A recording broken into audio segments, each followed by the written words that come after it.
प्रेक्षको नमस्कार. आजच्या हॅलो डॉक्टरच्या या भागामध्ये मी डॉक्टर प्रशांत जाधव आपल्या सर्व प्रेक्षकांचं मनपूर्वक स्वागत करतो.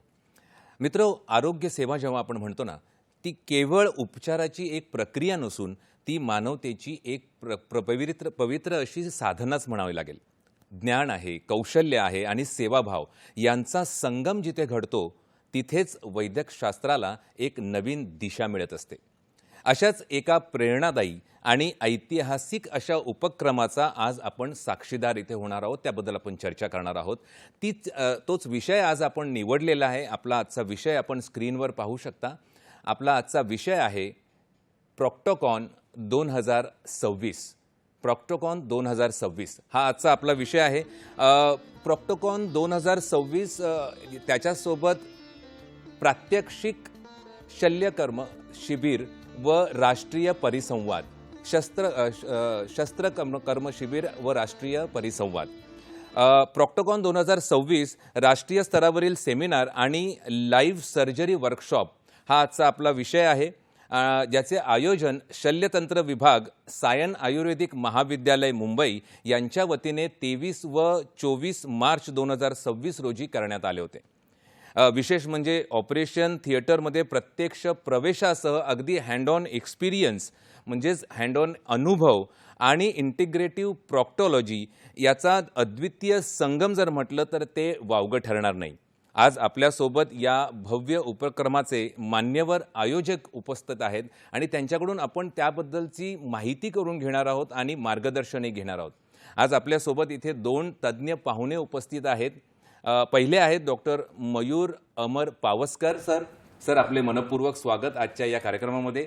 आणि दुसरे जे पाहुणे आपल्या आहेत त्या डॉक्टर शततारका महाडिक धांडे मॅडम, आपल्या दोघांचंही मनपूर्वक स्वागत. आपल्या पाहुण्यांचं मित्र अगदी अल्प असा परिचय करून द्यायचा झाला तर डॉक्टर मयूर अमर पावसकर यांनी 2005 मध्ये MUHS येथून आपली BAMS ही पदवी प्राप्त केली आणि BAMS नंतर त्यांनी 2010 मध्ये SDM आयुर्वेदिक महाविद्यालय आणि हॉस्पिटल उडुपीमधून MS शल्यतंत्र ही पदवी प्राप्त केली. इंटिग्रेटिव्ह सर्जरी या क्षेत्रात उत्कृष्टता मिळवण्याच्या त्यांच्या उत्साहामुळे त्यांनी टिळक महाराष्ट्र विद्यापीठ पुणे येथे PhD शल्यतंत्र केले व 2018 मध्ये त्यांना PhD ही त्याबद्दल प्रदान करण्यात आली. ते आता 16 वर्षांहून अधिक काळ इंटिग्रेटिव्ह सर्जरी आणि प्रॉक्टॉलॉजी क्षेत्रात रुग्णांवर यशस्वीपणे उपचार करत आहेत. आधुनिक शस्त्रक्रिया आणि प्रॉक्टॉलॉजीसाठी त्यांच्या अद्वितीय एकात्मिक दृष्टिकोनातून हजारो रुग्णांवर उपचार करणारे ते एक विपुल सर्जन आणि उत्कृष्ट शिक्षण तज्ज्ञ मानले जातात. प्रख्यात जर्नल्समध्ये, नियतकालिकांमध्ये त्यांचे अनेक शोधनिबंधही प्रसिद्ध झालेले आहेत आणि विद्यार्थी आणि प्रॅक्टिशनर्ससाठी इंटिग्रेटिव्ह प्रॉक्टॉलॉजी आणि सर्जरीवर पाठ्यपुस्तकेही त्यांनी लिहिलेली आहेत. त्यांच्या व्यवसायाचा सर्वात जिवंत भाग आणि विशेष भाग सांगायचा झाला तर त्यांना नियमितपणे कार्यशाळा आणि प्रशिक्षण सत्रे आयोजन करण्यामध्ये विशेष रस आहे आणि तरुण सर्जन आणि विद्यार्थ्यांना प्रशिक्षण देण्यातही त्यांची विशेष आवड मानली जाते. असे आपले डॉक्टर मयूर अमर पावसकर आज आपल्याला तज्ज्ञ पाहुणे म्हणून इथे लाभलेले आहेत.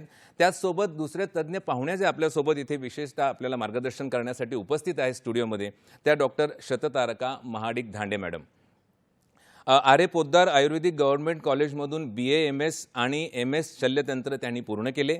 सध्या APM आयुर्वेदिक महाविद्यालय सायन येथे PhD त्या करत आहेत. अगदी सहाय्यक प्राध्यापक म्हणून या सायन आयुर्वेदिक कॉलेजमध्ये त्या रुजू आहेत शल्यतंत्र विभागामध्ये. MUHS मान्यताप्राप्त UG शिक्षिका म्हणूनही त्या आहेत. गेल्या 15 वर्षापासून प्रॉक्टॉलॉजिस्ट म्हणून विशेषतः महिलांसाठी त्या कार्यरत आहेत. अगदी त्यांच्या उपलब्धीबद्दल सांगायचं झाले तर 500 पेक्षा जास्त एनोरेक्टल शस्त्रक्रिया यशस्वी केल्याची नोंद त्यांच्या नावावर आहे. राष्ट्रीय आणि आंतरराष्ट्रीय जर्नल्समध्ये, नियतकालिकांमध्ये त्यांचे अनेक शोधनिबंधही प्रसिद्ध झालेले आहेत आणि प्रस्तुत झालेले आहेत. नॅशनल कॉन्फरन्समध्ये केस रिपोर्ट्स त्यांनी सादर केलेले आहेत. एनोरेक्टल रोग आणि त्यावर आयुर्वेदिक उपचार या महाराष्ट्र टाइम्समध्ये त्यांचे या विषयाचे लेखही प्रसिद्ध झालेले आहेत. आदिवासी पाडा, मुंबई आणि अनेक शाळांमधून वैद्यकीय शिबिरांमध्ये एनोरेक्टल रोगांवर व्याख्याने आणि जनजागृती करण्यातही त्यांची विशेष रस आणि पुढाकार राहिलेला आहे. असे आपले तज्ज्ञ पाहुणे आज आपल्यासोबत इथे उपस्थित आहेत. या विषयावर, आजच्या विषयानुसार ते आपल्याला मार्गदर्शन करणार आहेत. चला तो मित्र, अतिशय महत्त्वाच्या अशा या चर्चेला आपण आता सुरुवात करणार आहोत. पहिला प्रश्न अर्थात माझा सरांसाठी आहे की सर, प्रॉक्टोकॉन 2026 हा फक्त एक शैक्षणिक कार्यक्रम नक्कीच नव्हता, तो होताच, पण त्याचसोबत वैद्यकीय क्षेत्रातील एक विचार चळवळच याला म्हणावे लागेल. या संकल्पनेचा नेमका जन्म हा कसा झाला याबद्दल आपण सविस्तर काय सांगाल? नमस्ते प्रशांतजी. प्रथमतः मी आपले व डी सह्याद्री टीमचे खूप खूप धन्यवाद सांगतो की तुम्ही आम्हाला इकडे आमंत्रित केले. मी आयुर्विद्या प्रसारक मंडळ संचलित आयुर्वेद महाविद्यालय व रुग्णालय सायन मुंबई यांच्या वतीने पुन्हा एकदा आपले आभार मानतो. आपण विचारलात की प्रॉक्टोकॉन 2026ची संकल्पना कशी काय आमच्या मनात आली, तर त्याबद्दल मला सांगावेसे वाटते की मार्च हा महिना हा कोलोरेक्टल कॅन्सर अवेअरनेस मंथ म्हणून जागतिक पातळीवरती साजरा केला जातो. कोलोरेक्टल कॅन्सर म्हणजे आपण ज्याला सोप्या भाषेत सांगायचं झालं तर मोठ्या आतड्यामधील कॅन्सर असं त्याला म्हणतात.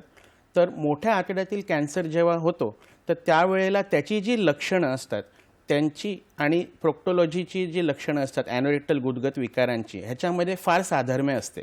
तर आम्ही विचार केला की डॉक्टरांसाठी आणि सर्जन्ससाठी एक प्रोक्टोलॉजीशी संबंधित अशा एक राष्ट्रीय परिसंवाद घ्यावा.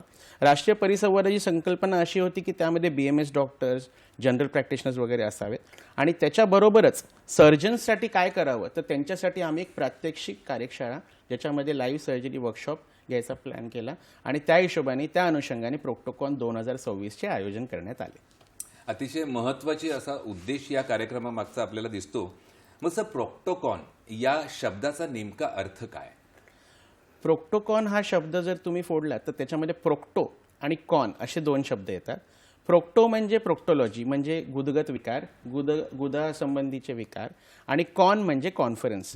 तर प्रोक्टोलॉजीशी निगडीत अशी कॉन्फरन्स किंवा परिसंवाद आयोजित करणे म्हणजेच प्रॉक्टोकॉन 2026. मग इंटिग्रेटिव्ह प्रॉक्टोलॉजी याबद्दल जेव्हा आपण बोलतो की त्याचा नेमका अर्थ आपण काय सांगाल? मॅडम आपण सांगा, काय सांगाल त्याला? इंटिग्रेटिव्ह प्रोक्टोलॉजी हा बऱ्याच वेळा आपल्या ऐकण्यात येतो, पण आम्ही सायन आयुर्वेदमध्ये जवळजवळ गेल्या 15 वर्षापासून आम्ही इंटिग्रेटिव्ह प्रोक्टोलॉजी आम्ही राबवत आहोत. आता इंटिग्रेटिव्ह प्रोक्टोलॉजी ऑलरेडी सरांनी प्रोक्टोलॉजी म्हणजे काय हे आपल्याला सांगितलं. मग इंटिग्रेटिव्ह हा ॲड फक्त शब्द आलेला आहे. तर आपण जर का इंग्लिश अर्थ पाहिला तर त्याचा अर्थ आहे holistic comprehensive approach to diagnose and to treat the anorectal disease. तर साध्या भाषेत बोलायचं म्हणजे जे काही द्वाराजवळ, गुदाच्या आसमंत आणि मलाशयामध्ये होणारे जे काही विकार आहेत त्यांचं निदान करताना विविध पद्धतीचे टेक्निक्स वापरून निदान करणं. दुसरी गोष्ट, जेव्हा आपण चिकित्सा करतो तर मी आयुर्वेदाचं नातक आहे म्हणून मी फक्त आयुर्वेद पद्धतीनेच चिकित्सा करेन किंवा मी मॉडर्न पद्धतीचं आहे म्हणून मी तेवढंच फक्त शस्त्रकर्मच करेल असं सीमित न राहता आयुर्वेदाचेच फक्त डॉक्टर्स नाही, इवन मॉडर्नमध्ये इंटिग्रेटिव्ह अप्रोच हा आता आत्मसात करण्यात आला आहे. इवन आयुर्वेदात सुद्धा 4 फोल्ड ट्रीटमेंट सांगितलेले आहे. औषध चिकित्सा जी आपल्या सगळ्यांना माहिती आहे, दुसरी आहे क्षारकर्म, तिसरं आहे अग्निकर्म आणि चौथा आहे शस्त्रकर्म. तर शस्त्रकर्म ही आयुर्वेदासाठी स्पेसिफिकली गुदविकारांसाठी ही काही नवीन संकल्पना नाही आहे. पण आता आपण जसं बघतो 100 वर्षापूर्वी आपण ज्या गोष्टी वापरायचो त्या आता आपण त्याच स्वरूपात वापरत नाही. त्या वापरतो पण त्यात बरेचसे ॲडव्हान्समेंट झालेत. मग जेव्हा आपण रुग्णाची चिकित्सा करतो किंवा निदान करतो तर आधीच्या ज्या चालत आलेल्या आहेत पद्धती त्या न वापरता किंवा त्या वापरून पण त्याच्यात मॉडिफिकेशन करून जे ॲडव्हान्स झालेलं आहे, ॲडव्हान्समेंट आपल्याला जे अवेलेबल आहे ते वापरून आपण त्यांची चिकित्सा करावी. त्याचसोबत योगासनं, आहार विहार, पथ्य अपथ्य हे सुद्धा सांगितल्यामुळे काय होतं, बऱ्याच वेळा निदान परिवर्जन होण्यात मदत होते.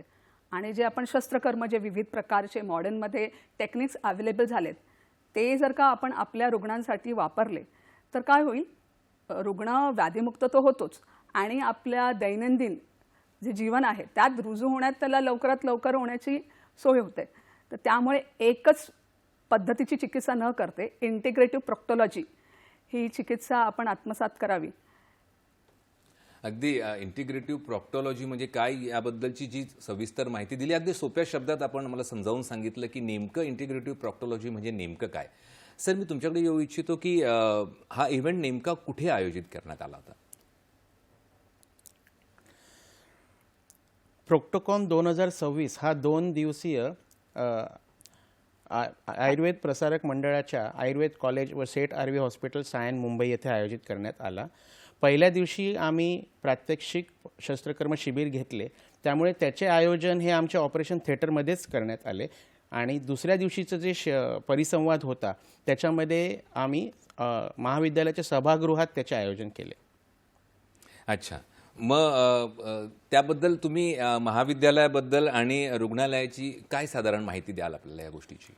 बरं, आमच्या महाविद्यालयाबद्दल सांगायचे झाले तर आमचे महाविद्यालय हे मुंबईच्या मधोमध म्हणजेच सायन या ठिकाणी स्थित आहे, ज्याला आपण इंग्लिशमध्ये heart of the Mumbai city असे म्हणू शकतो. तर अगदी मधोमध स्थित असे आमचे महाविद्यालय आहे. आयुर्विद्या प्रसारक मंडळ ही संस्था आमच्या महाविद्यालयाचे व रुग्णालयाचे संचालन करते. मला सांगण्यास फार अभिमान वाटतो की आमची संस्था ही एकमेव संस्था असेल महाराष्ट्रामध्ये, किंबहुना अख्ख्या देशामध्ये ही अशी एकमेव संस्था असेल ज्यामध्ये आमच्या महाविद्यालयाचेच माजी विद्यार्थीच संस्थेचे संस्थाचालक व विश्वस्त आहेत. त्याच्यामुळे मी असं म्हणेन की हे एक युनिक इन्स्टिट्यूट आहे which is run by the students and for the students. खूप छान अशी संकल्पना आहे एकंदरीत. मग या आता सध्याच्या जगामध्ये आपल्याला एखादा कार्यक्रम आपण आयोजित करतो, पण लोकांपर्यंत त्याची माहिती पोहोचवणं, तिथे येण्यासाठी हे सुद्धा तितकंच महत्त्वाचं आहे. तर मॅडम, मी तुमच्याकडे येऊ इच्छितो की नेमकं या कार्यक्रमाबद्दल, या उपक्रमाबद्दल सगळ्यांपर्यंत आपण कसे पोहोचलात? ज्यावेळेस प्रोक्टोकॉन 2026 हा कार्यक्रम करण्याचं आमचं ठरलं तर आमचे माननीय प्राचार्य डॉक्टर रविदास मोरे सर आणि आमच्या head of the department doctor Sheela Kohad madam यांच्या सल्ला घेऊन आम्ही एक परिपत्रक तयार केलं प्रोक्टोकॉन 2026चं.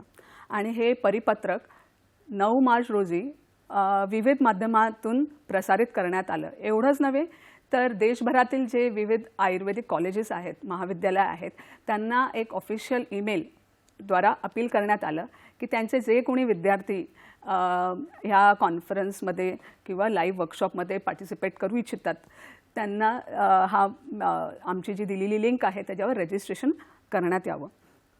मग याचे साधारण या कार्यक्रमाचे लाभार्थी कोण कोण होते? सर, जसं पावसकर सरांनी सांगितलं की हा कार्यक्रम 2 दिवसांचा होता. तर 23 मार्च हा जो कार्यक्रम होता लाईव्ह सर्जिकल वर्कशॉप, तिथे आम्ही हँड्स ऑन ट्रेनिंग देणार होतो, हा एक्सक्लुझिव्हली MS शल्यतंत्र उत्तीर्ण झालेले विद्यार्थी जे आता प्रोक्टॉलॉजी प्रॅक्टिस करतायत किंवा सुरू करण्याच्या मार्गावर आहेत, आणि असेही आमच्याकडे होते जे पासआउट झालेले आणि त्यांची चांगली प्रॅक्टिस चालू आहे आणि त्यांना नवीन नवीन जे ट्रेंड्स आहेत हे शिकण्याची त्यांची इच्छा होती, ह्यांना आम्ही प्राधान्य दिलं होतं. नक्कीच, अतिशय. हां मॅडम, बोला ना. आणि 24 तारखेला जो हा राष्ट्रीय परिसंवाद दिवस होता, ह्याचे लाभार्थी आम्ही जरा जी रेंज होती जरा वाईड केली. म्हणजे यात BMS विद्यार्थी म्हणजे जे शिकत आहेत, त्यांचे शिक्षण झालेले आहेत, किंवा इंटर्नीज आहेत, पदव्युत्तर विद्यार्थी, तसेच त्यांचे शिक्षकवृंद. कारण की प्रत्येक वेळेस शिक्षकाला नवीन शिकण्याची इच्छा नसते असं नाही, प्रत्येकाला अपडेट जे काही होते ते शिकण्याची दृढ इच्छा असते. तर शिक्षकवृंद आणि असे जनरल प्रॅक्टिशनर्स ज्यांना प्रोक्टॉलॉजी करण्यात इंटरेस्ट आहे किंवा जे प्रोक्टॉलॉजी प्रॅक्टिस करतात, तर हे सगळे ह्या कार्यक्रमाचे लाभार्थी होते. म्हणजे प्रोक्टोकॉन 2026ची एकंदरीत माहिती आम्हाला मिळाली आणि आपण लोकांपर्यंत त्याचा उद्देश नेमका आम्हाला कळाला.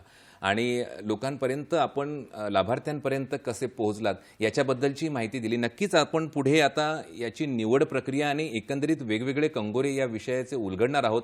पण आता वेळ झाली आहे इथे एका छोट्याशा विश्रांतीची. तर कुठेही जाऊ नका, पाहत राहा आपला आवडता कार्यक्रम हॅलो डॉक्टर. ब्रेकनंतर पुन्हा एकदा स्वागत आहे हॅलो डॉक्टरच्या या भागामध्ये. मित्र, आज आपण पाहत आहोत प्रॉक्टोकॉन 2026 हा जो परिसंवाद होता त्याच्या आयोजनामागचे उद्देश आणि एकंदरीत सर्व माहिती आपण घेण्याचा प्रयत्न या कार्यक्रमातून आपण करत आहोत. सर, मी आपल्याकडे पुन्हा येऊ इच्छितो की आपण एकंदरीत त्याचा आलेख बघितला की त्याची संकल्पना नेमकी काय होती, उद्देश काय होता आणि या सगळ्या गोष्टी आपण समजून घेतला, त्याची एकंदरीत प्रक्रिया लाभार्थ्यांना तिथपर्यंत आणण्याची. तर जिथे हे आयोजन केलं गेलं होतं त्या कॉलेजबद्दल, त्या रुग्णालयाबद्दल अजून काय माहिती देऊ शकाल आपण? जसे मी आपणास सांगितले की आमचे कॉलेज मुंबईमध्ये मध्यस्थितीत सायनमध्ये स्थित आहे आणि आमच्या संस्थेबद्दल पण आपल्याला सांगितले की आयुर्विद्या प्रसारक मंडळ संचलित आमचे कॉलेज आहे आणि रुग्णालय आहे. आणि मी तुम्हाला सांगितलं की माझे विद्यार्थीच ह्या कॉलेजचे विश्वस्त आणि संस्थाचालक आहेत. तर त्याचप्रमाणे आताचं आमचं विश्वस्त मंडळ आहे त्यामध्ये श्री रणजित पुराणिकजी हे अध्यक्ष आहेत, डॉक्टर आशानंद सावंतजी हे सरकार्यवाह आहेत, डॉक्टर श्याम नाबरजी हे कोषाध्यक्ष आहेत, डॉक्टर अजित चराटकरजी, डॉक्टर विश्वजित पाताळेजी, डॉक्टर दिलीप लोखंडेजी व इतर सदस्य यांचा समावेश आहे. मला तुम्हाला सांगावेसे वाटते की आमच्या कॉलेजच्या हॉस्पिटलची स्थापना ही 1950 साली झाली आणि कॉलेजची स्थापना ही 1954 साली झाली. आमचे कॉलेज हे फार जुने आहे आणि अजून सांगावेसे वाटते की भारताचे पहिले राष्ट्रपती म्हणजेच माननीय श्री राजेंद्र प्रसादजींच्या हस्ते आमच्या कॉलेजच्या हॉस्पिटलचे आमच्या रुग्णालयाचे उद्घाटन झाले. 1972 पासून आमच्याकडे BMS हा डिग्री कोर्स चालू आहे. तुम्ही चित्रात बघू शकता की ही 2014 आधीची ही जुनी वास्तू आणि ही 2014 आमच्या इकडे जसं त्याला आपण रिनोव्हेशन म्हणतो त्याची झालं.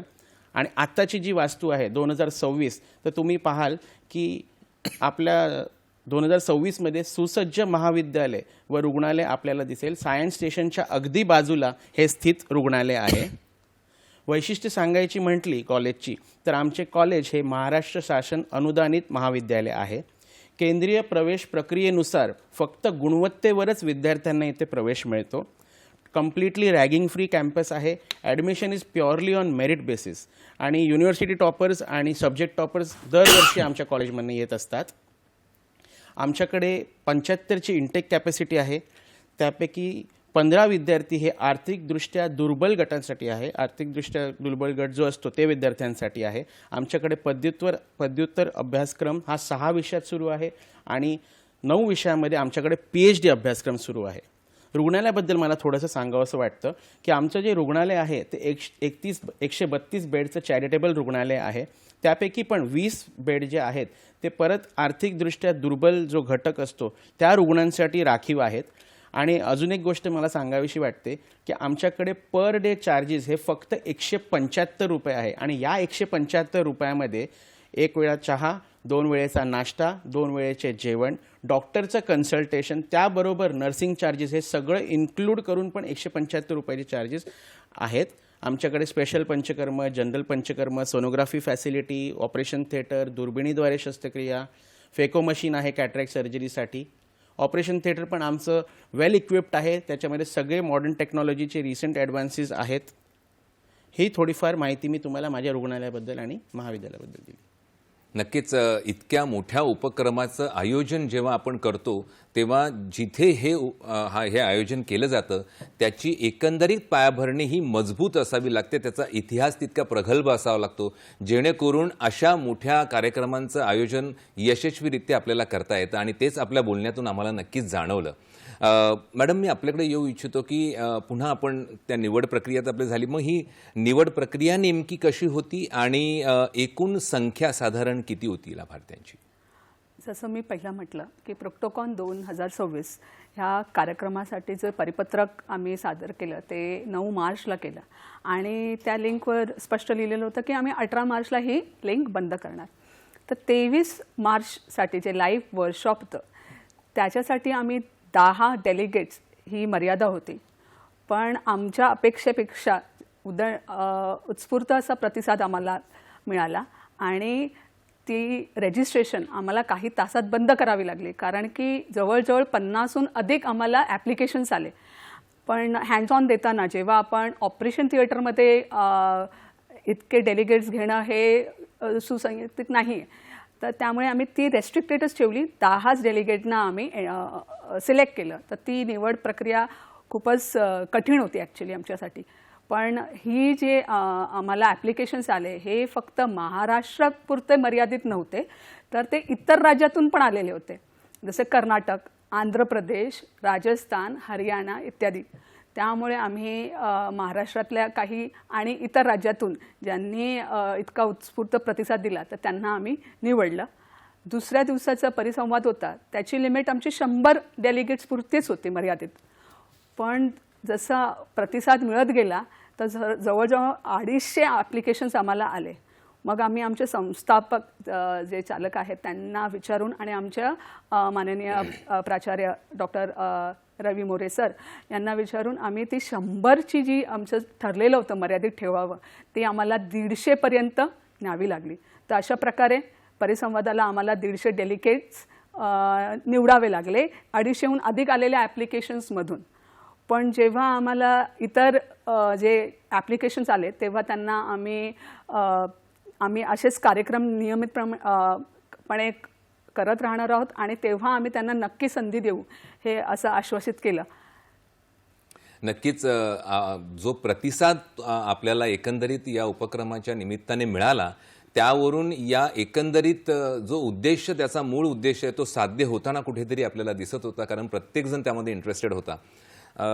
आपल्याला आता पुन्हा प्रेक्षक आपल्यासोबत इथे जोडले गेलेले आहेत. काही अतिशय त्यांना उत्सुकता आहे की नेमकं काय चर्चा आहे. तर पालघर येथून आपल्याला मिस्टर उगले हे आपल्याशी जोडले गेलेले आहेत. आपला प्रश्न विचारा. माझा दोघांना नमस्कार. नमस्ते. माझा प्रश्न असा आहे की आपली आयुर्वेदिक शाखा आहे, पण एखाद्या वेळेस जर कॉम्प्लिकेटेड शस्त्रकर्म जर असेल, इमर्जन्सी कॉम्प्लिकेटेड असेल ते, तर अशा परिस्थितीमध्ये ॲलोपॅथीची मदत घेतली जाते का आयुर्वेदिक उपचारच केले जातात त्याच्यावर? आपला प्रश्न आमच्या लक्षात आला. धन्यवाद आपल्या प्रश्नाबद्दल. सर काय सांगाल? फार चांगला प्रश्न आहे की कॉम्प्लिकेटेड सर्जरी जर असेल किंवा कॉम्प्लिकेटेड शस्त्रकर्म करायचे असेल तर त्यावेळेला ॲलोपॅथीची मदत घेतली जाते का? तर मला ह्याच्यामध्ये असं सांगावंसं वाटतं की आयुर्वेदिक सर्जरी आणि ॲलोपॅथिक सर्जरी ह्याच्यामध्ये खूप जास्त फरक नाही आहे. तर आयुर्वेदिक सर्जन जेव्हा ऑपरेशन करतो तर त्यावेळेला तो सगळ्या मॉडर्न टेक्निक्स आणि मॉडर्न टेक्नॉलॉजीचा उपयोग करून आणि ते प्रिन्सिपल्स वापरूनच ऑपरेशन करतो.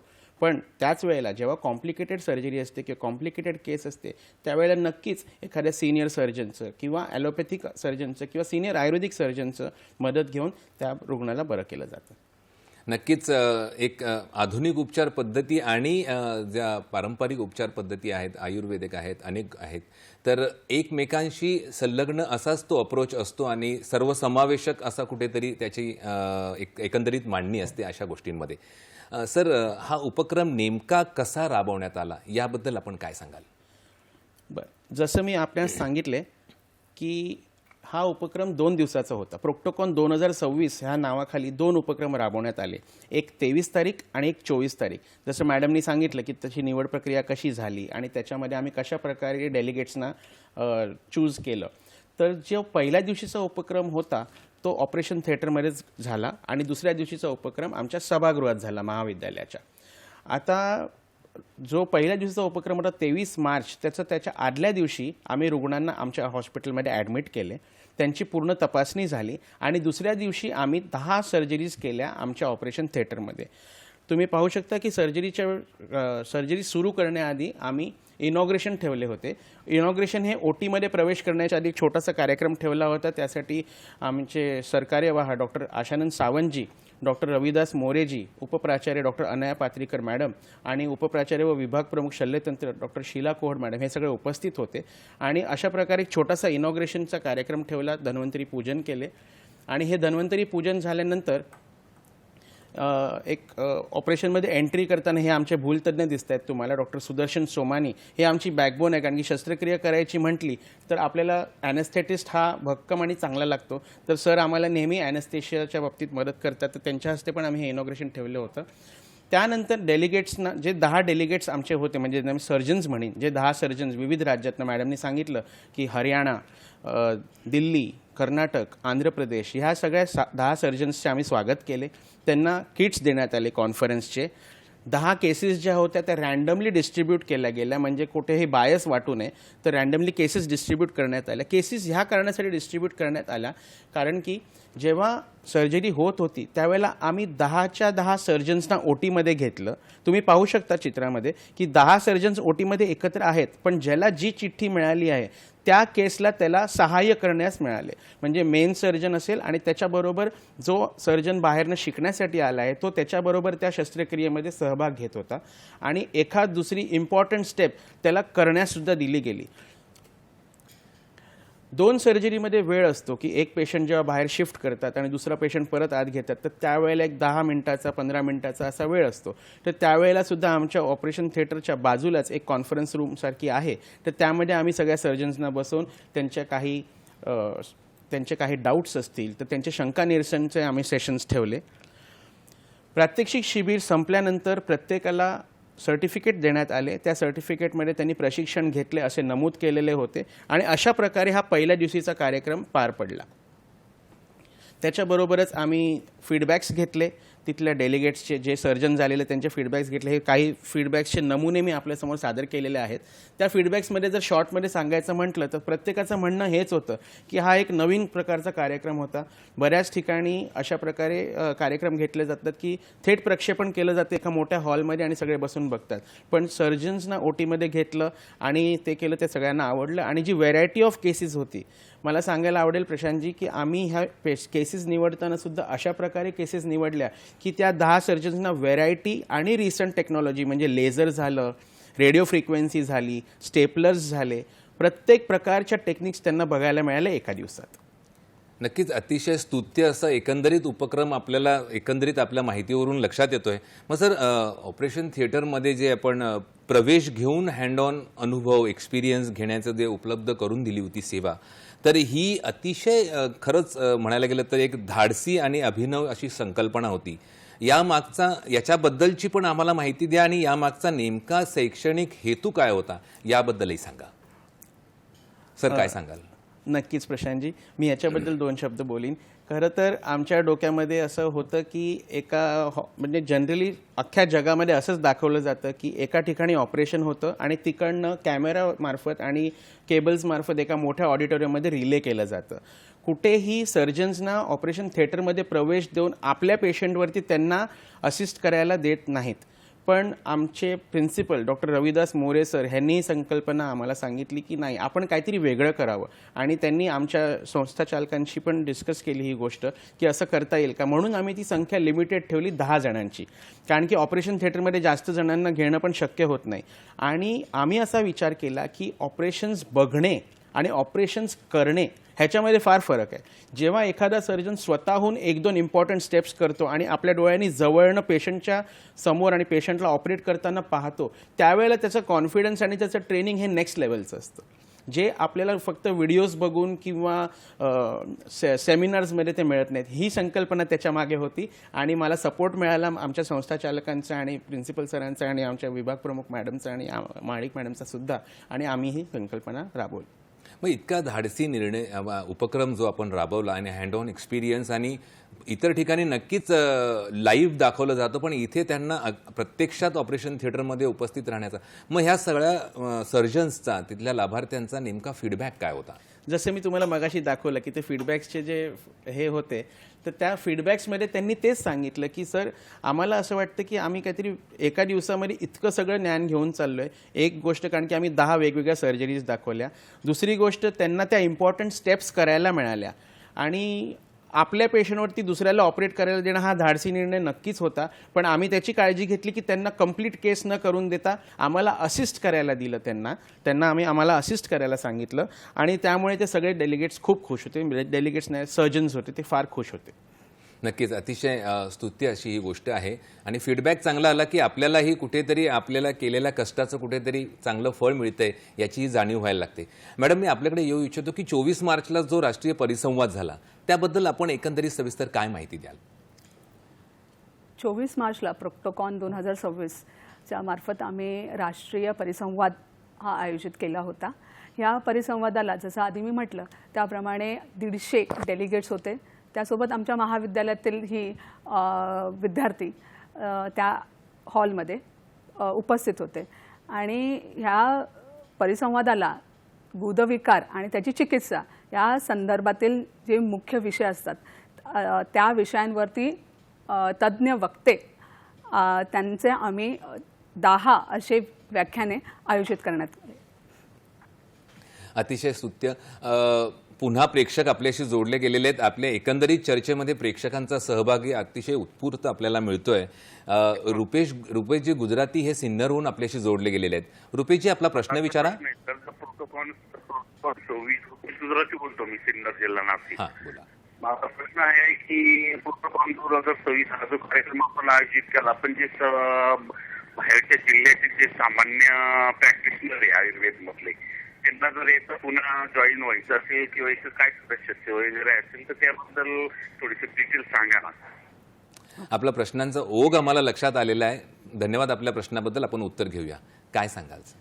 बरं, मला जो त्यांचा प्रश्न समजला की ते म्हणतात की ग्रामीण भागातील डॉक्टर्स आहेत किंवा खेड्यापाड्यातील जे डॉक्टर्स आहेत आणि त्यांना जर अशा परिसंवादामध्ये सहभाग घ्यायचा असेल तर ते घेऊ शकतात का? नक्कीच घेऊ शकतात. त्यामुळे जसं मॅडमनी सांगितलं की आम्ही प्रसार माध्यमातून सगळीकडे ह्याचा प्रचार आणि प्रसार केला होता आणि ह्याच्यामध्ये 2 प्रकारचे आम्ही कॅटेगरीज केल्या होत्या की एकामध्ये फक्त सर्जन्स आणि दुसऱ्यामध्ये असे डॉक्टर्स जे इच्छुक आहेत प्रोक्टोलॉजीची प्रॅक्टिस डेव्हलप करण्यासाठी. म्हणजे गुदगत विकारामध्ये सर्जरी सोडून बाकी इतर औषधोपचार, निदान, चिकित्सा अशा प्रकारची ज्यांना प्रॅक्टिस करायची असेल, नक्कीच सर्जरी करायची म्हटली, शस्त्रकर्म करायचं म्हटलं तर तुमच्याकडे MS असणं हे अनिवार्य आहे. त्याच्यामुळे ज्या डॉक्टर्सनं आपल्या क्लिनिकमध्ये जनरल प्रॅक्टिसमध्ये सुद्धा प्रोक्टोलॉजीचे ज्ञान हवे होते अशा डॉक्टर्सचा आम्ही समावेश केला होता. आम्ही सिन्नरपर्यंत पोहोचू शकलो नसू कदाचित, त्यामुळे तुम्ही येऊ शकला नसाल, पण आम्ही नक्कीच अशा प्रकारचे कार्यक्रम पुढे पण करणार आहोत आणि तुम्ही नक्कीच याच्यामध्ये सहभागी होऊ शकता. सर मी मॅडम आपल्याला काही सांगायचं? एक मी ॲड करू इच्छिते. हा प्रश्न म्हणजे सिन्नरहून हा प्रश्न आलेला आहे, परंतु जनरल प्रॅक्टिशनर्ससाठी जे मुंबईतले जनरल प्रॅक्टिशनर्स आहे ह्याच्यापूर्वीसुद्धा आम्ही लहान लहान बॅचेसमध्ये त्यांना मार्गदर्शन म्हणजे व्याधी निश्चय कसा करावा स्पेसिफिकली गुदविकाराचा आणि कोणत्या कोणत्या उपलब्धी आहेत आमच्या रुग्णालयात किंवा इतरत्र तुम्ही कोणत्या कोणत्या देऊ शकता आणि शस्त्रकर्म झाल्यानंतर तुम्ही कशा पद्धतीने एक फॅमिली फिजिशियन म्हणून जेव्हा रुग्ण सर्जरी केल्यानंतर घरी येतो तेव्हा त्याची ड्रेसिंग हे सगळे ज्या गोष्टी आहेत त्या तुम्ही कशा हँडल करू शकता ह्याच्यावर आम्ही नियमितपणे देतच असतो, सेशन्स घेतच असतो. पण आता जेव्हा तुमचा हा कॉल आलेला आहे सिन्नर, तर आम्ही नक्की प्रयत्न करू की आम्ही ऑल ओव्हर महाराष्ट्रापर्यंत कसं पोहोचवता येईल त्यासाठी स्पेसिफिकली कार्यक्रम आयोजित करण्याचा नक्की प्रयत्न करू. नक्कीच अशा संभाषणांमधून अशा कार्यक्रमांमधून ही माहिती पोचते आणि लोकांमधली जी उत्सुकता आहे तीही जागृत होते आणि भविष्यातल्या कार्यक्रमांचा हा कुठेतरी पाया रचला जातो. यातून ही गोष्ट नक्कीच अधोरेखित होते. मित्र, आज प्रॉक्टोकॉन 2026ची आपण चर्चा करत आहोत. ही चर्चा अशीच सुरू ठेवणार आहोत. कुठेही जाऊ नका. आता वेळ झाली एका छोट्याशा विश्रांतीची. तर पाहत राहा आपला आवडता कार्यक्रम हॅलो डॉक्टर. छोट्याशा विश्रांतीनंतर पुन्हा एकदा हॅलो डॉक्टरच्या या भागामध्ये सर्व प्रेक्षकांचं मनपूर्वक स्वागत. आज आपण प्रॉक्टोकॉन 2026 हा जो राष्ट्रीय परिसंवाद सायन आयुर्वेदिक महाविद्यालयाच्या माध्यमातून आयोजित केला गेला होता त्याबद्दलची आपण माहिती घेत आहोत आणि त्याबद्दलचं मार्गदर्शन आपण तज्ज्ञांकडून घेत आहोत, आयोजकांकडून घेत आहोत. ही चर्चा पुढे नेताना मला मॅडमकडे जावं असं वाटतं की आपण 24 मार्चच्या त्या कार्यक्रमाबद्दल परिसंवाद जो होता राष्ट्रीय पातळीवरचा त्याची माहिती दिली. तर मग कोणकोणती व्याख्याने, नेमकी आमची उत्सुकता आहे की कोणकोणती व्याख्याने त्यामध्ये होती आणि त्याच्यातली काही वैशिष्ट्य आपल्याला काय सांगता येतील? मॅडम काय सांगाल?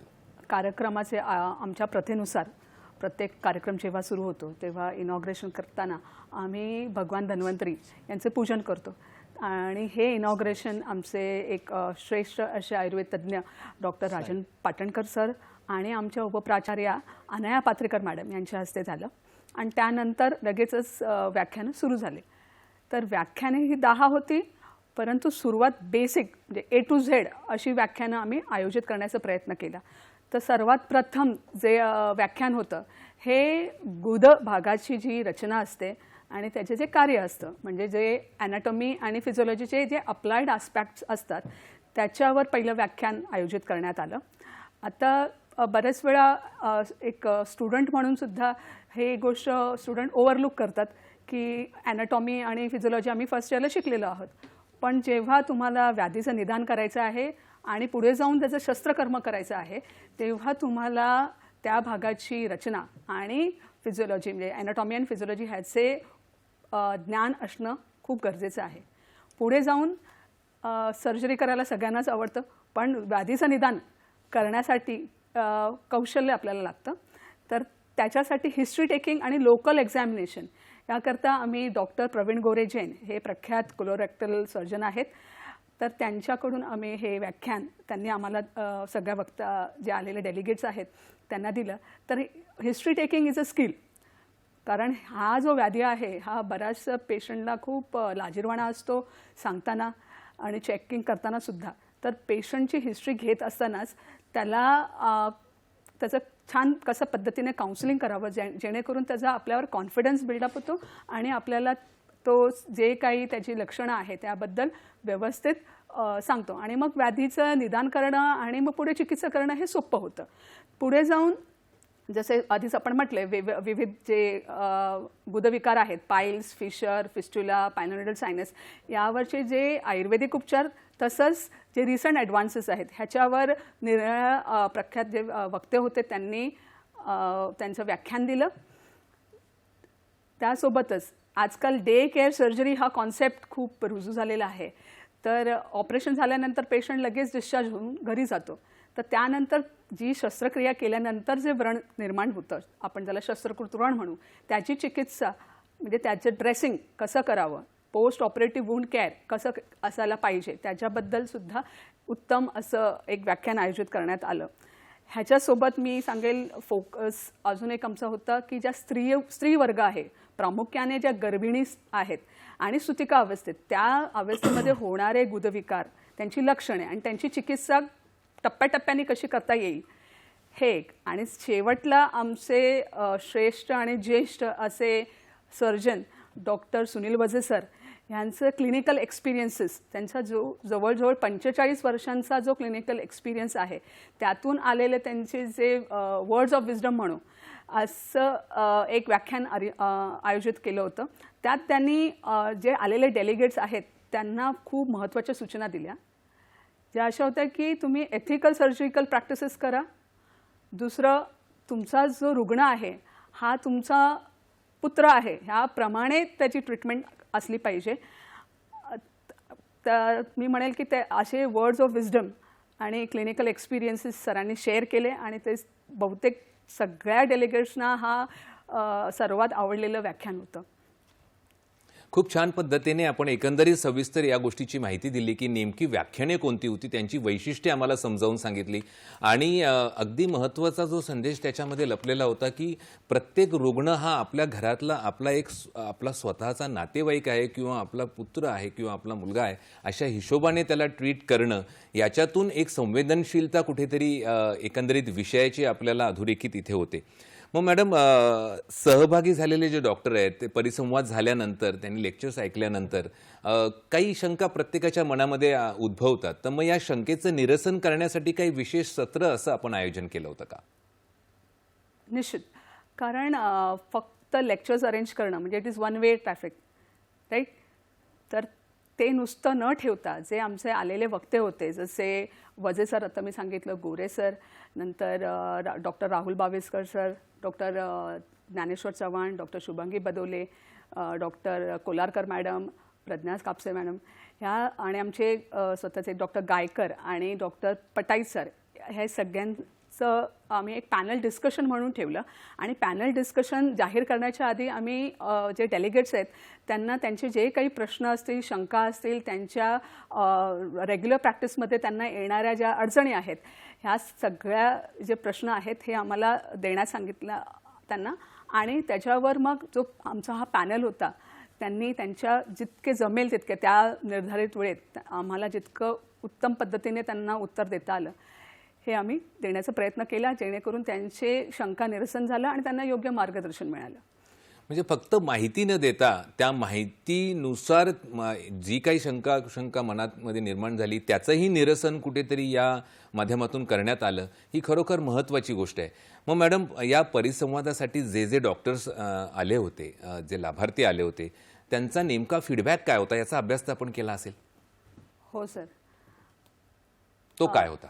परिसंवाद झाल्यानंतर सर्वच डेलिगेट हे खूप खुश होते. म्हणजे इट वॉज हार्डली त्यांना काही असं आम्हाला नेगेटिव्ह रेस्पॉन्स काही मिळाला नाही. कारण पूर्ण 9 ते 5 ह्या कालावधीत एवढ्या विविध विषयांवरती पूर्ण A to Z माहिती देणारं असं व्याख्याने, आणि ते सुद्धा निष्णांत असे जे तज्ज्ञ आहेत त्या फील्डमधले, त्यांना त्यावेळेस तो टाईम स्लॉट फॉलो करून त्यांनी जे दिलं. कारण बरेचसे मी म्हटलं जसं बाहेरून आलेले डेलिगेट्स होते, तर त्यांना परत घरी जाण्यासाठी जे ट्रेन, त्यांचं टायमिंग वगैरे ते सगळं कॅल्क्युलेट करून एक वेळबद्ध प्रकारे आम्ही जे त्यांना व्याख्याने आयोजित केली होती त्याच्यावर ते खूप खुश होते.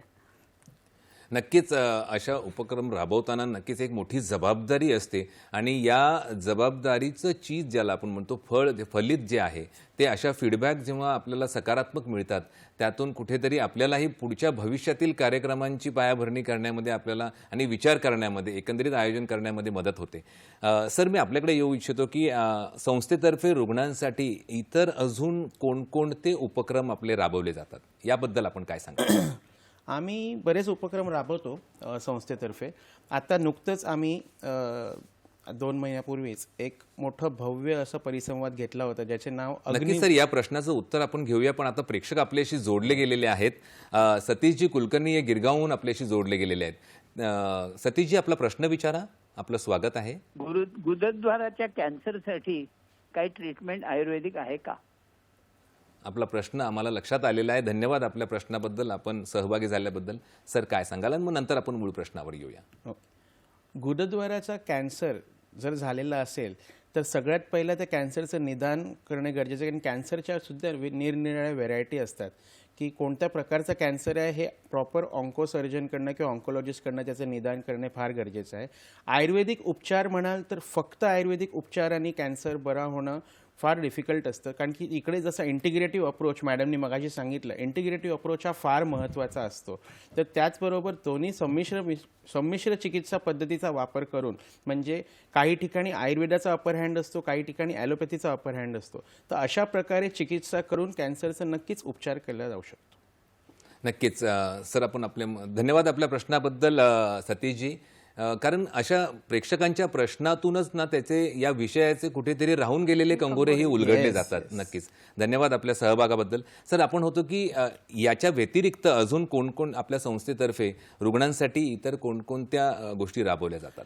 जसं मी सांगितलं की 2 महिन्यापूर्वीच आम्ही असाच एक भव्य परिसंवाद आयोजित केला होता ज्याचे नाव होते अग्निबोध. जसं हे प्रोक्टोकॉन आहे तसं ते अग्निबोध होतं. अग्नी म्हणजे इकडे जाठराग्नी असं आहे, जसे पचनशक्ती, आणि बोध म्हणजे ज्ञान, म्हणजे पचन संस्थेच्या विकारांवरती अशी ही कॉन्फरन्स होती. ही विद्यार्थ्यांसाठी आणि डॉक्टरांसाठी होती. रुग्णांसाठी म्हणाल तर आमच्याकडे रेग्युलरली आम्ही स्कूल हेल्थ चेकअप कॅम्प्स घेतो स्कूल हेल्थसाठी.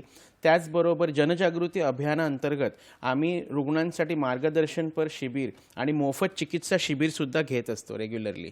त्याचबरोबर विद्यार्थ्यांसाठी आमच्याकडे नॅशनल रिसर्च वर्कशॉप्स असतात. नंतर आमच्याकडे रेग्युलरली पंचकर्म कार्यशाळा, क्षारसूत्र कार्यशाळा, स्क्विंटचे कॅम्प आम्ही घेतो. मोतीबिंदू शस्त्रकर्म करण्यासाठी आम्ही कॅम्प घेतो. सुवर्णप्राशन हा एक आयुर्वेदामधला कन्सेप्ट आहे ज्याच्यामध्ये लहान मुलांना सुवर्णप्राशन दिले जाते, ज्याच्याने त्यांचे व्याधिक्षमत्व वाढते आणि पुढे होणारे लहान मुलांना जे पुढे होऊन आजार होऊ शकतात त्यांना प्रतिबंध करण्यास उपयोग होतो. तर ह्या सगळ्या गोष्टी आम्ही नियमितपणे करतच असतो. मग भविष्यात एकंदरीत सर आपल्या महाविद्यालयातर्फे व आपला जो विभाग आहे शल्य विभाग, याच्यातून अजून कोणते उपक्रम राबवण्याचा मानस आहे? खरं सांगायचं तर प्रशांतजी, प्रोक्टोकॉनला जो आम्हाला प्रतिसाद मिळाला, ज्या प्रकारचा भरघोस प्रतिसाद मिळाला, त्यामुळे तर आम्ही ठरवलेलंच आहे की अशा प्रकारचे कार्यक्रम म्हणजेच कार्यशाळा व राष्ट्रीय परिसंवाद वारंवार ऑर्गनाईज करावे. दर काही महिन्यांनी किंवा वर्षातनं 2 वेळा असा आम्ही मानस धरलेलाच आहे. त्याचबरोबर आत्ताच नुकतीच आम्हाला CCRS म्हणजे केंद्रीय शासित संशोधन संस्था यांच्याकडनं आम्हाला एक अनुदान प्राप्त झाले आहे. त्याच्यामध्ये plant based medicine in SC/ST prominent areas असा एक तो रिसर्च प्रोजेक्ट आहे आणि त्याचे कार्य ऑलरेडी आमच्याकडनं सुरू झालेले आणि त्याचं कार्य आमच्याकडनं चालू आहे. त्याचबरोबर अशा रेग्युलर ॲक्टिव्हिटी ज्या मगाशी मी तुम्हाला सांगितलं जनजागृती अभियान, आणि हे तर आम्ही रेग्युलरली आमच्या OPD मार्फत आणि आमच्या जवळपासचे आमचे जे रुग्णालय आहे ते धारावी या वस्तीच्या एकदम हाकेच्या अंतरावरती आहे. तर आमच्या तिकडे रेग्युलर ॲक्टिव्हिटी चालू असतात, म्हणजे मोफत चिकित्सा शिबिर, मोफत औषधोपचार शिबिर, रुग्णांना सल्ला, रुग्णांना मार्गदर्शन. तर अशा प्रकारच्या ॲक्टिव्हिटीज असतात आणि त्या आम्ही अजून वाढवू आणि प्रोक्टोकॉनसारखे अजून कार्यक्रम घ्यायचा सुद्धा आमचा मानस आहे. नक्कीच सर, अतिशय प्रगल्भ अशी चर्चा, एकंदरीत आपली सविस्तर अशी चर्चा आपण एकंदरीत या विषयानुसार केलेली आहे प्रॉक्टोकॉन 2026च्या अनुषंगाने. तर अतिशय वेळ कमी आहे, या कमी मर्यादित वेळेमध्ये जो काही भाग आपल्याला कव्हर करता आला तो करण्याचा प्रयत्न आपण केलेला आहे. तर जाता जाता मी आपल्याला विचारू इच्छितो की नेमका उद्देश आपला तर आपण अधोरेखित केलेलाच आहे, पण एक संदेश म्हणून आपण आपल्या प्रेक्षकांना काय सांगाल एकंदरीत? आपण प्रोक्टोलॉजीची चर्चा करत आहोत आणि प्रोक्टोलॉजी म्हणजेच गुदगत विकार. तर याबद्दल गुदगत विकारांबद्दल चर्चा करण्यासाठी मी पुन्हा एकदा येणारच आहे आपल्या कार्यक्रमावरती, ज्याच्यामध्ये प्रतिबंधक उपाय, उपचार वगैरे सविस्तर माहिती त्याबद्दल मी तुम्हाला देणार आहे. पण आता जाता जाता प्रेक्षकांसाठी म्हणून सांगायचे झाले तर मला एवढंच सांगायचं आहे की गुदगत विकाराची लक्षणं आपल्यामध्ये आढळल्यास, लक्षणं म्हणजे कोणती, मी काही लक्षणं सांगेन. शौचाच्या वाटे रक्त पडणे, शौचाच्या वेळी तीव्र वेदना होणे इत्यादी लक्षणं बरीच आहेत. अशा प्रकारची लक्षणं आपल्यामध्ये आढळल्यास तज्ज्ञ डॉक्टरचा सल्ला घेणे फार गरजेचं आहे. अंगावरती काढायचे नाही. काय होतं, गुदविकारची लक्षणं सापडली किंवा आढळली तर पेशंटला वाटतं की मला पाईल्स झालं आहे. पण प्रत्येक गुदविकार हा पाईल्स नसतो. तिकडे होणारे निरनिराळे 20 प्रकारचे वेगवेगळे आजार असतात. त्यामुळे तज्ज्ञ डॉक्टरकडनं सल्ला घेणे. आणि अजून एक गोष्ट मला इकडे सांगावीशी वाटते की 80 ते 90% गुदविकार हे फक्त औषधांनी बरे होतात. त्याच्यासाठी शस्त्रक्रिया किंवा ऑपरेशनची गरजसुद्धा लागत नाही. तर रुग्णांच्या मनात किंवा लोकांच्या मनात असा समज असतो की गुदविकार झाला म्हणजे ऑपरेशन. तर ऑपरेशन हे 90% रुग्णांना लागत नाही. फक्त औषधांनी त्याच्यामध्ये उपचार केला जातो. त्यामुळे वेळेत उपचार करून घ्या, लवकरात लवकर उपचार करून घ्या आणि आयुर्वेदाने सांगितल्याप्रमाणे आहार नियम आणि जीवनशैलीत बदल घडवून आणले तर नक्कीच गुदविकार उत्पन्नच होणार नाही, हे मी रुग्णांना सांगेन. मॅडम, एका ओळीत आपण काय सांगाल संदेश, फक्त एका ओळीत? सरांनी ऑलरेडी स्ट्रेस केलेला आहे की गुदविकारासंबंधित मी आपल्या समाजातल्या विशेषतः महिलांसाठी आवर्जून सांगेल की सायन आयुर्वेद महाविद्यालय आणि हॉस्पिटलमध्ये महिलाच वैद्य आहेत, त्यामुळे तुम्हाला कधीही सरांनी सांगितल्याप्रमाणे कोणतेही लक्षणं अशी आढळली गुदविकाराची तर संकोच न बाळगता तुम्ही OPDला 9 ते 12 ह्या वेळेत येऊ शकता आणि चेकिंग करून घेऊ शकता, जेणेकरून लवकरात लवकर तुम्हाला त्यातून आराम मिळेल. कारण की एक स्त्री जर का सुदृढ असेल तर तिचा अख्खा परिवार सुदृढ असेल. एक सुदृढ स्त्री म्हणजे सुदृढ परिवार आणि सुदृढ परिवार म्हणजे सुदृढ समाज. एकंदरीत हाच संदेश घेऊन आपण या कार्यक्रमाची इथे सांगता करत आहोत. आपण दोघेही इथे आलात, वेळात वेळ काढून, त्याबद्दल मी दूरदर्शनच्या सह्याद्री वाहिनीतर्फे, आमच्या एकंदरीत पूर्ण हॅलो डॉक्टरच्या टीमतर्फे आणि आमच्या तमाम प्रेक्षकांतर्फे आपले मनपूर्वक आभार मानतो. मित्र, आपण पाहिलं की प्रॉक्टोकॉन 2026 म्हणजे वैद्यकीय शिक्षण, प्रत्यक्ष अनुभव आणि समन्वित उपचार पद्धतींचा एक प्रेरणादायी सोहळा होता असं म्हटलं तर ते वावगं ठरणार नाही.